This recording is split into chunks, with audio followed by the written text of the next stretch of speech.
Je ne sais même pas faire un tableau Excel. Donc pour moi, le digital, ça mélangeait tout. J'ai la sensation que je ne suis pas une bonne vendeuse, c'est des croyances limitantes. J'adore les relations humaines qu'on a entre nous, qu'on a avec les coachs. On ne nous apprend pas juste à être rédacteur finalement, on nous apprend à vendre.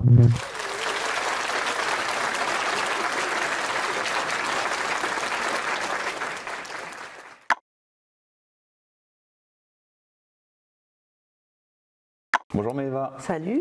Est-ce que tu peux nous expliquer ton projet justement d'être rédactrice web freelance, de rentrer dans ce monde du digital? Ma cousine, qui est rédactrice web depuis très longtemps, qui a planté une graine il y a 2 ans de ça. La graine a bien pris. Pas celle-là. Et qui m'avait dirigée vers des plateformes. Déjà, j'avais un tout petit peu rédigé, mais bon, j'avais pas le temps à l'époque, ça n'avait pas vraiment pris. Mais quand même, le fait d'être freelance à la maison, moi j'ai eu un parcours littéraire, donc j'aime beaucoup écrire. Donc de premier abord, je me suis dit tiens, pourquoi pas ce sentiment de se dire une espèce de liberté hors du salariat dans un domaine qui me plaît, dans lequel j'ai des facilités, c'est-à-dire l'écriture. Okay. Donc rédaction web, ça me semblait aussi un métier moderne en fait, d'avenir. Ok. Et qu'est-ce qui t'a conduit à prendre l'incubateur justement comme solution? Il y a d'autres formations, etc. Pourquoi l'incubateur t'a séduite?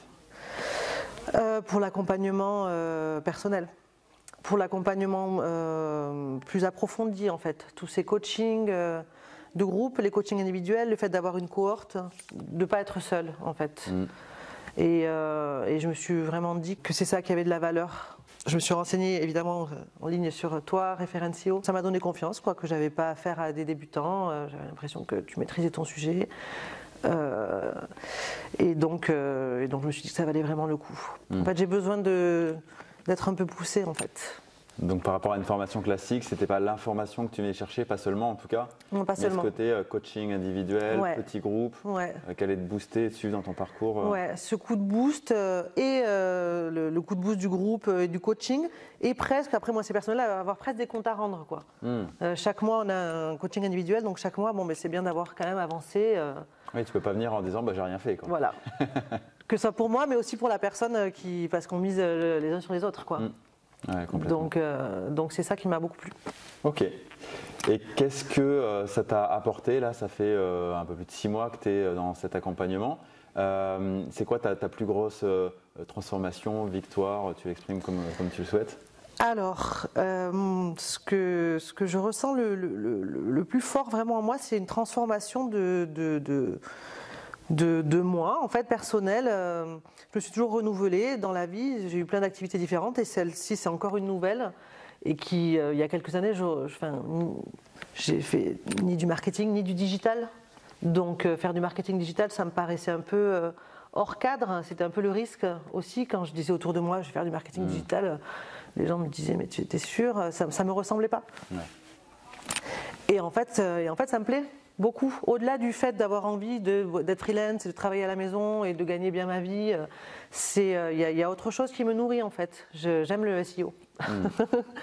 Et j'aurais jamais cru que ça me passionnerait autant. J'en parle beaucoup autour de moi. Je me forme en dehors de la formation. Je regarde des podcasts, je lis beaucoup de choses. Et j'ai envie de tout acquérir, j'ai envie d'avoir plein de compétences, j'ai hâte de monter en compétences encore, que ce soit grâce à l'incubateur et puis grâce à moi et à mes démarches aussi personnelles, grâce à mes expériences futures.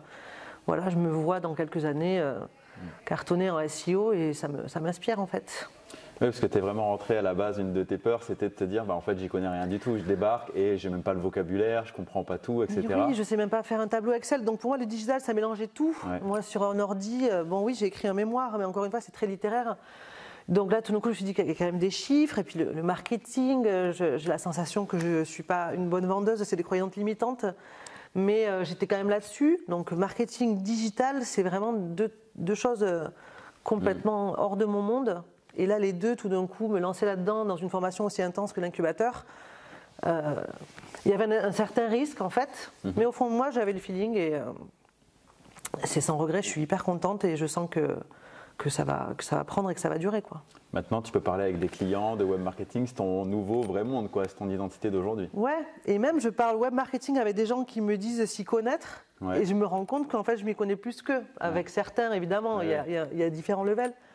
mais avec un de mes clients, par exemple, pour qui j'ai travaillé, on parle de SEO, on engage une conversation et je me rends compte assez rapidement que finalement je suis plus experte que lui. Puis tu as déjà positionné des pages en première position, encore l'autre jour tu disais sur le groupe qu'il y avait encore un article qui ressortait premier, etc. Ouais, ça c'est vraiment mes victoires. En plus, ça c'est ce qui me fait vibrer aussi, c'est que je vais régulièrement checker où en sont mes contenus.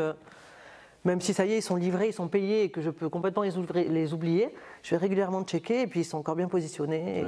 Et ça en plus, c'est mes victoires, je les célèbre. Ouais, c'est clair, super.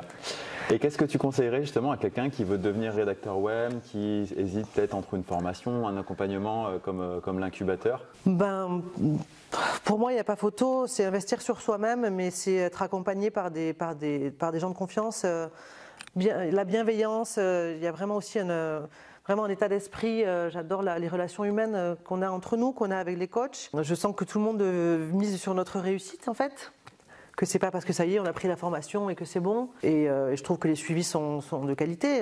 J'aime beaucoup les coachings. D'ailleurs, j'en ai pas suivi pendant quelques temps parce que j'avais pas le temps. Et je me suis aperçue en refaisant un la semaine dernière, un coaching de groupe, que ça m'a remis dans le bain, ça m'a redonné le mindset. Qu'en fait, j'ai réalisé qu'il faut plus que je loupe les coachings de groupe en fait, que ça me maintient en fait dans ce dynamisme hyper important. En fait, être seul, c'est dur d'entreprendre seul. Je crois encore plus derrière son ordinateur. Il y a une concurrence forte, faut pas se mentir. Donc je pense que garder le dynamisme, c'est hyper important. Et puis les coachings individuels, à chaque fois, ils m'apportent beaucoup. Donc c'est ça en fait, la vraie valeur de l'accompagnement. Ouais, tu as plus de certitude d'arriver à tes objectifs comme ça que si tu étais livré à toi-même avec juste l'information? Ah mais j'en suis persuadée. Je pense que moi-même, juste avec l'information, je serais encore là à me dire comment trouver de clients. Parce qu'en fait, c'est ça aussi la force de cette formation, c'est qu'on ne nous apprend pas juste à être rédacteur finalement. On nous apprend à vendre, à prospecter. On nous met dans l'état d'esprit que la prospection, ça fait partie du boulot. C'est pas le truc qu'on évite. Non, c'est là, ça fait partie en fait. L'état de prospection, c'est l'état de prospection, il ne faut pas la zapper, il ne faut pas la diaboliser, elle est là. Et moi, je me mentalise, je le vis pas mal en ce moment, j'étais sur l'état de prospection et ce n'est pas quelque chose que je vis mal. Je conscientise tout ça. Et je pense que juste l'information pour l'information, ça ne suffirait pas. Parce que s'il n'y a pas de client, il n'y a pas de client. Super. Voilà. Eh ben, écoute, merci beaucoup Maëva et puis plein de succès à toi. Ouais, merci à toi.